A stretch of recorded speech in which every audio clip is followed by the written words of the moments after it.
Dans un communiqué ce samedi 13 août 2022, la force française Barkhane engagée dans la lutte contre le terrorisme dans le Sahel dit avoir neutralisé 2 terroristes à Tassiga, dans le Liptako malien. Dans la matinée du samedi 13 août 2022, aux environs de la ville de Tassiga, à 37 km au sud-est d'Ansongo, dans le Liptako malien, une unité du groupement tactique désert Montclar a mis hors de combat des combattants djihadistes, informe la note de Barkhane. Dans le communiqué, la force française indique que ce groupe d'hommes armés de fusils mitrailleurs, se déplaçant à moto, tentait de se renseigner sur le dispositif déployé par Barkhane dans le cadre d'une opération de sécurisation menée dans la région. Aussitôt repérés, les combattants djihadistes ont pris à partie la force. Dans sa riposte, Barkhane a mis hors de combat 2 d'entre eux, n'essuyant aucune perte de son côté, précise le communiqué. La force française rappelle que la mission première de Barkhane de lutter contre les groupes armés terroristes se poursuit aux côtés de ses partenaires sahéliens, en parallèle de la réarticulation en bon ordre et en sécurité de son dispositif hors du Mali. Le secrétaire général des Nations Unies, Antonio Guterres, a condamné une attaque contre l'armée malienne aux frontières avec le Burkina Faso et le Niger, il y a quelques jours, qui a fait des morts et des blessés. Stéphane Dujarric, porte-parole du secrétaire général, a déclaré, vendredi, lors d'une conférence de presse à New York que Guterres condamne fermement l'attaque terroriste contre les forces armées maliennes à Tessie, survenue le 7 août, et qui a fait un grand nombre de victimes. Le secrétaire général exprime ses plus sincères condoléances aux familles des victimes et au peuple malien, qui continuent de payer un lourd tribut dans leur guerre en cours contre le terrorisme, a-t-il ajouté. Mercredi, le Mali a annoncé la mort de 42 de ses soldats et la blessure de 22 autres, lors d'une attaque armée contre des unités des forces armées maliennes à Tissé, dans la zone dite des 3 frontières. Les forces armées maliennes ont été victimes d'attaques terroristes à Sona, dans la région de Koutiala, et à Tessie, dans la région de Gao, faisant plusieurs morts et d'énormes dégâts matériels.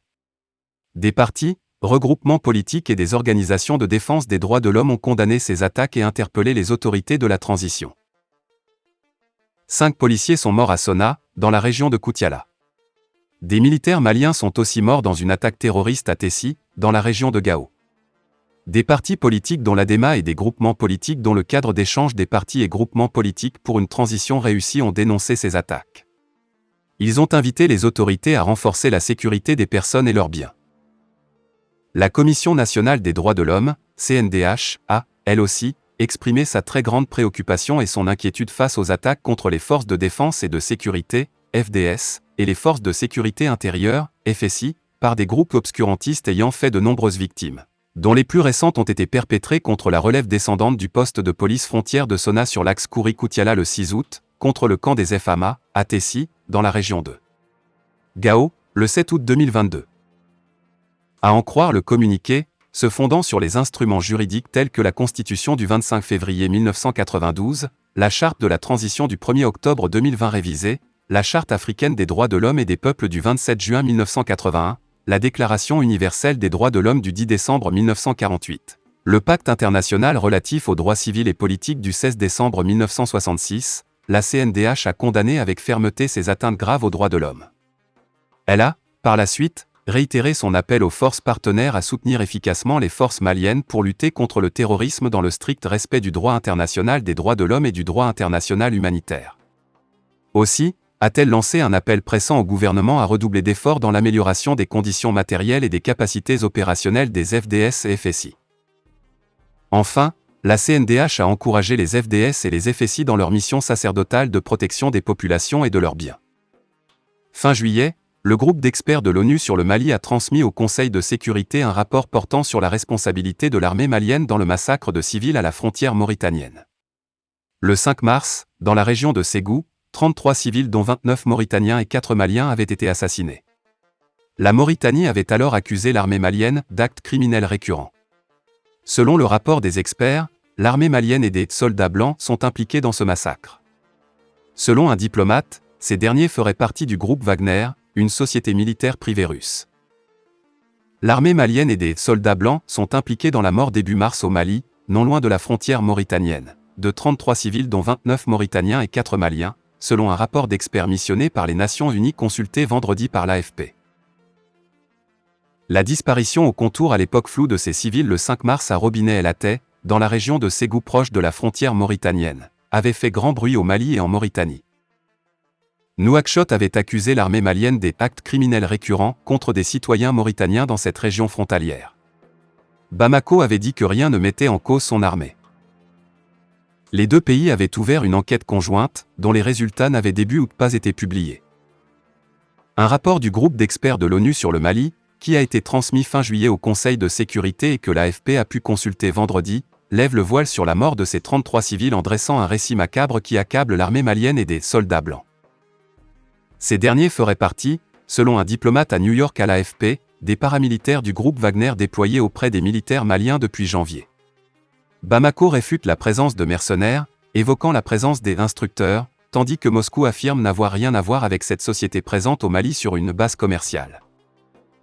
À 8h30, local et GMT, le 5 mars, un groupe de soldats blancs est arrivé à Robinet-El-Até, village doté d'un puits fréquemment utilisé par des éleveurs maliens et mauritaniens en quête de pâturage, explique ce rapport. Les soldats ont rassemblé les hommes, y compris les adolescents, leur ont lié les mains derrière le dos et bandé les yeux. Ils ont ensuite été rassemblés au milieu du village, tandis que les femmes et les enfants ont reçu l'ordre de rentrer chez eux et ne pas regarder, dit le groupe qui précise n'avoir pu se rendre sur place mais a recueilli plusieurs témoignages. Les soldats déployés ont ensuite dépouillé les maisons de toutes leurs possessions, y compris la literie, les téléphones portables, les bijoux, les ustensiles de cuisine et les vêtements. À 11h, un groupe de FAMAS, les forces armées maliennes, est arrivé dans le village, continue le texte. Ils ont commencé à frapper les hommes attachés aux yeux bandés en utilisant les bâtons utilisés par les bergers sur leurs troupeaux. Les femmes, enfermées dans les maisons, ne pouvaient qu'entendre les cris des hommes qui étaient battus, note le groupe. Les FAMAS ont ensuite libéré certains des hommes les plus jeunes, et ont emmené 33 hommes, 29 Mauritaniens et 4 Maliens, Touaregs. Un schéma similaire. Après le départ des soldats à 14h, les femmes ont attendu le retour des hommes au village. En vain. Le lendemain, des proches ont découvert les corps à 4 km de Robinet-El-Até, expliquent les experts. Ils avaient été abattus puis brûlés, conclut le texte. Le groupe d'experts évoque un schéma similaire de pillage et de passage à tabac dans 5 autres localités de la zone entre le 5 et 6 mars, sans mort d'homme néanmoins. Dans 2 d'entre elles, a été fait mention par les témoins d'un hélicoptère transportant les plus soldats à la peau blanche plus. Le groupe relève que 11 corps retrouvés à Robinet-El-Até auraient été remis à leurs familles par les autorités mauritaniennes, qui ont eu accès au village, comme les autorités maliennes, lors du travail de la commission d'enquête conjointe. Outre cette commission, l'ouverture d'une enquête avait aussi été annoncée par le tribunal militaire de Bamako. Les militaires, au pouvoir au Mali après 2 coups d'État en août 2020 et en mai 2021, avaient néanmoins insisté sur le fait que l'armée malienne n'avait rien à voir avec ces disparitions. L'armée malienne a mené de nombreuses opérations militaires pour traquer les groupes djihadistes dans les régions de Ségou et Mopti, dans le centre du Mali, depuis le début de l'année. Ces soldats ont été accusés d'exactions à plusieurs reprises par des ONG. Les Maliens, civils comme militaires, paient un lourd tribut humain dans ce conflit.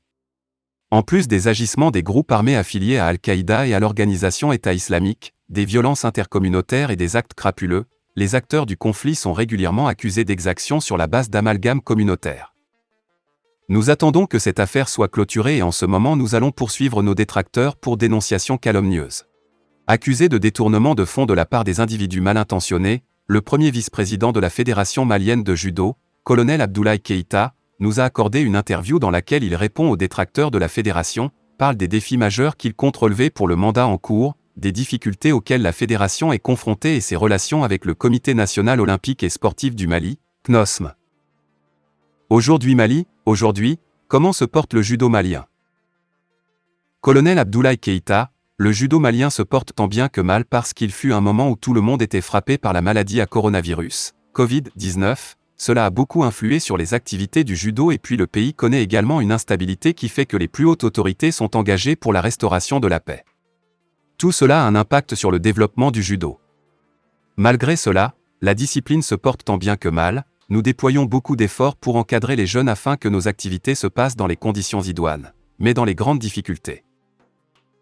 Quels sont les défis majeurs que vous comptez relever pour le mandat? Lors du dernier Conseil national de la Fédération malienne de judo, nous avons élaboré un plan d'action que nous sommes actuellement en train de mettre en œuvre. À titre d'illustration, nos activités se font mensuellement avec l'accompagnement du MOUF Africa Malitel. De passage, je salue la bienveillance du président du Comité national olympique et sportif du Mali, CNOSM, Habib Sissoko, qui a bien voulu démarcher Mouf Africa Malitel afin que toutes les fédérations sportives puissent souffler financièrement parce que sans argent c'est impossible de mener les activités. Avec ces financements, nous arrivons à exécuter tous nos programmes.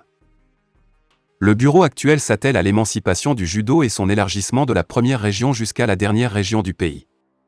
Cela est notre credo et nous nous battons pour que nous puissions décrocher des médailles à l'extérieur. La Fédération malienne de judo est accusée de détournement de fonds. Qu'en est-il?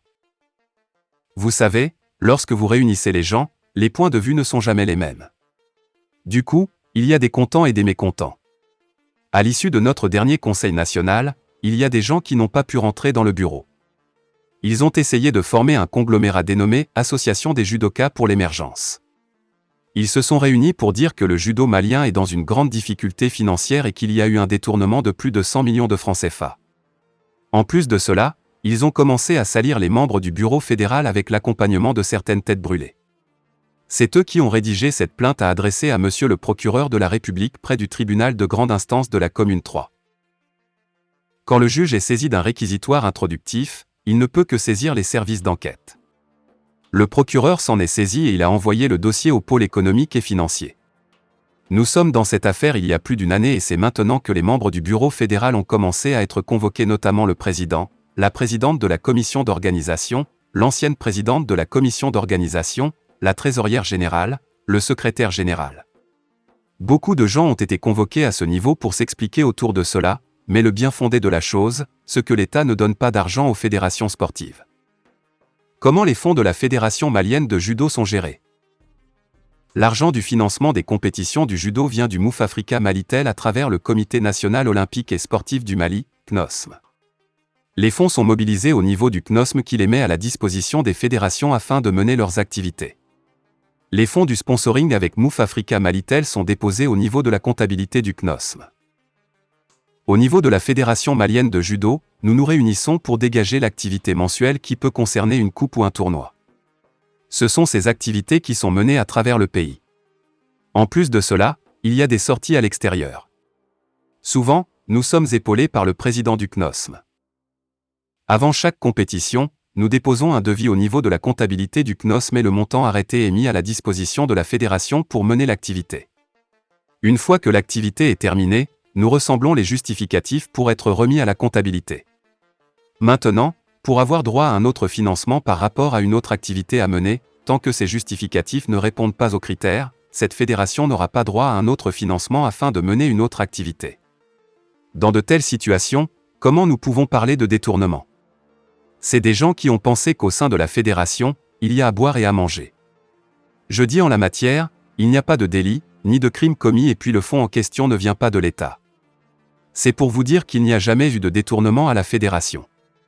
Nos fonds sont gérés dans la plus grande transparence. Aujourd'hui, Mouf Africa Malitel trouve que la gestion de ces fonds est saine et le CNOSM ne nous reproche rien. Par ailleurs, nous sommes félicités par nos partenaires y compris le CNOSM. Comment des individus se lèvent parce qu'ils ne sont pas rentrés dans le bureau fédéral, alors ils extrapolent une plainte pour attaquer les membres du bureau fédéral. Nous aussi nous attendons que cette affaire soit clôturée avec un avis de classement sans suite et en ce moment, nous aussi, allons les poursuivre pour dénonciation calomnieuse. Quelles sont les difficultés auxquelles vous êtes confrontés?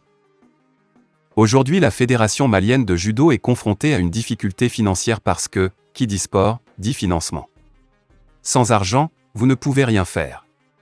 Le Comité national olympique et sportif du Mali, CNOSM, fait de son mieux, mais l'État ne nous accompagne pas. Ce que le CNOSM met à notre disposition n'est pas suffisant. C'est pourquoi, j'ai personnellement démarché des sponsors en dehors du Mouf Africa Malitel afin que nous puissions bien tenir certaines de nos activités. Il s'agit de Z4 Mining et ADO Équipement.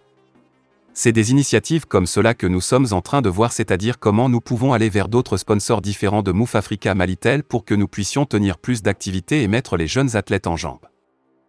Parlez-nous de vos relations avec le Comité national olympique et sportif du Mali, CNOSM. Vous savez, franchement le président du CNOSM est une personne digne de confiance, un bon partenaire, généreux et sociable. Il prend tellement de coups, s'il tenait compte de cela, il ne ferait pas de bien pour quelqu'un. C'est lui qui a démarché le MOUF Africa Malitel et le PMU Mali pour que ces deux entités puissent appuyer les fédérations sportives nationales afin qu'elles puissent tenir des activités. L'homme qui prend une telle décision, c'est Dieu seul qui peut lui payer. Avec le CNOSM, nos relations sont au beau fixe. Nous souhaitons que le bon Dieu donne une très bonne santé et une très longue vie au président Habib Sissoko afin qu'il puisse continuer à accompagner le sport malien. Si vous aviez un message à lancer au monde du judo, lequel serait-il? Je dirais au monde du judo de s'unir parce que ce n'est que dans la cohésion que le but recherché est atteint. Dans la division, nous ne nous gagnerons rien, nous qui sommes au niveau du bureau fédéral, nous sommes tous d'un certain âge. Nous avons l'obligation morale d'accompagner nos enfants, nos petits-enfants pour que la médaille d'or tant recherchée depuis des années puisse venir au Mali. J'appelle les jeunes gens à serrer la ceinture afin qu'ils puissent nous amener cette médaille tant attendue. Fin de la vidéo, merci pour votre attention.